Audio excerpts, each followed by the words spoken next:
પુત્રીના નામે વિવાદાસ્પદ પોસ્ટ મુદ્દે અખિલેશ યાદવ ભડક્યા, કહ્યું 24 કલાક પછી એ તપાસ નહીં। યુપીના પૂર્વ મુખ્યમંત્રી અને સમાજવાદી પાર્ટીના રાષ્ટ્રીય અધ્યક્ષ અખિલેશ યાદવ પોતાની પુત્રી અદિતિ યાદવના નામે ફેક ફેસબુક એકાઉન્ટ બનતા ભડક્યા છે। આ અંગેની જાણકારી તેમણે પોતાના એક્સ એકાઉન્ટમાં આપતા કહ્યું કે મારી દીકરી અદિતિ યાદવના નામે એક ફેક ફેસબુક એકાઉન્ટ બનાવવામાં આવ્યું છે, જેમાં વાંધાજનક પોસ્ટ શેર કરવામાં આવી રહી છે, જેની સાથે અમારે કોઈ લેવા દેવા નથી। આ એક ષડયંત્ર છે। અખિલેશ યાદવ પોતાની પુત્રીના નામે બનાવેલા ફેક ફેસબુક પેજ અને વિવાદાસ્પદ પોસ્ટના કારણે ખૂબ જ ગુસ્સે છે। 24 કલાક પૂરા થયા બાદ અખિલેશ યાદવે એક્સ પર એક પોસ્ટ કરીને પોતાની નારાજગી વ્યક્ત કરી। અખિલેશે કહ્યું કે 24 કલાક પૂરા થયા અને મારી FIR જ સમજવી। આ દરમિયાન મારી નજર એવી ઘણી પોસ્ટ મારા ધ્યાનમાં આવી જે વાંધાજનક છે। સમાજવાદી પાર્ટીના અધ્યક્ષ વધુમાં કહ્યું કે કેટલાક અસામાજિક તત્વો પણ અમારા પરિવાર અને પક્ષના નેતાઓ અને અમારી સાથે સંકળાયેલા લોકોના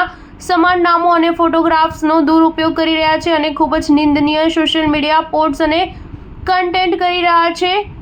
આ ફોટોગ્રાફ્સ અને વિચારો સાથે અમારે કોઈ લેવા દેવા નથી। આ બધું એક ષડયંત્ર છે, જેની પાછળ કાં તો કેટલાક દુષ્ટ લોકોનો રાજકીય કે આર્થિક હેતુ છે અથવા તો લોકોની અજ્ઞાનતા છે, જેમને ખબર નથી કે કોઈ પોતાના હેતુઓને પૂર્ણ કરવા માટે તેમનો ઉપયોગ કરી રહ્યું છે। જો ભાજપ સરકારનો સાયબર સિક્યુરિટી સેલ ઈચ્છે તો આવા લોકોને 24 કલાકમાં નહીં પણ 24 મિનિટમાં પણ પકડી શકે છે। તો ફક્ત ઉપરથી આદેશની રાહ જોઈ રહ્યા છે।